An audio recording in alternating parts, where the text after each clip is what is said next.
Hey traders, in this video we're talking about two different indicators, the MACD, which stands for Moving Average Convergence Divergence, and the RSI, which stands for the Relative Strength Index. Now, I do not use either one of these indicators on their own. We have to use them together. I'm going to explain why in just a moment. So let's start with the MACD indicator. It looks like this.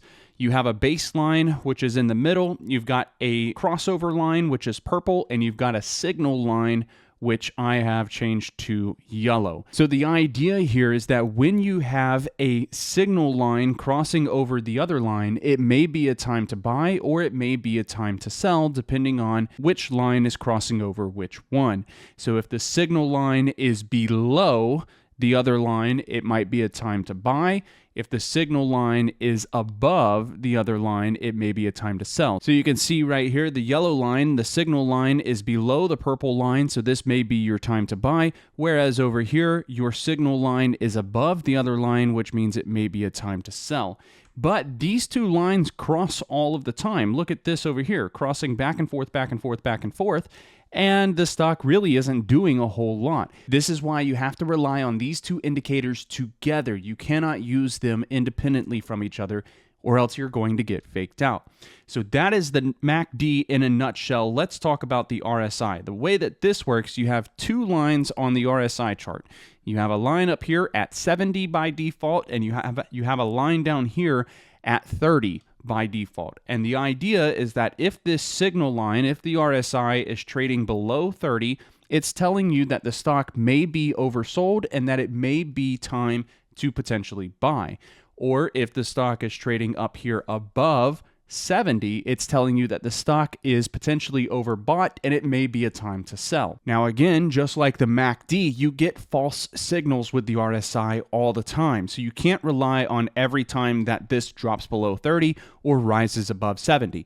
But if you use these two indicators together, you can get a pretty good idea of when to buy and when to sell. I must also add that the best time frame to use these two indicators on is the daily chart time frame, and we use them for analysis purposes. The way that we will use these two indicators together is if the stock is recently oversold or overbought on the RSI.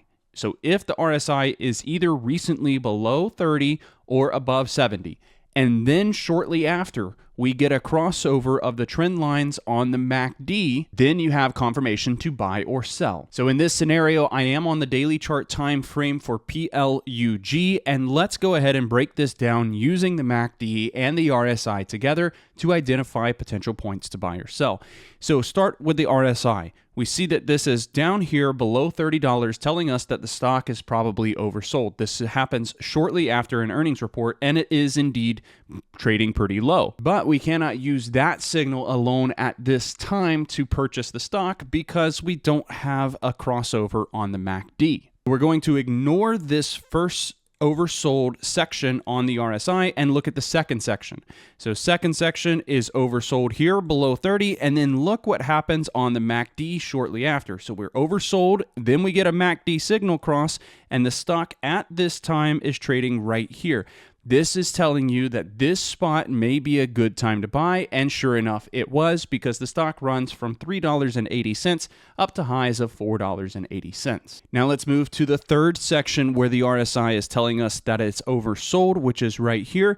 We do get a signal cross shortly after, which is right here, and that's going to relate to us on the stock chart at $3.20. That's telling us stock is oversold, MACD crosses, this is a potential buy, and sure enough, it was. The stock runs from $3.20 all the way up to highs of above $5. Again, on the same chart, we're going to refer to the RSI. Recently oversold, but it's not until right here that we get a MACD signal cross, which is going to be in this area, telling you that's a potential buy, and sure enough, it was. The stock runs from about $2.40 up to highs of $4.80. Just so we are clear, the MACD and the RSI are two very powerful indicators, but you cannot rely on them individually. They give you too many fake outs. But using them together, we can identify when we have confirmation of a move on a stock and then purchase at that time. Thank you for your time. I hope the videos helped you out, and I'll see you in the next one.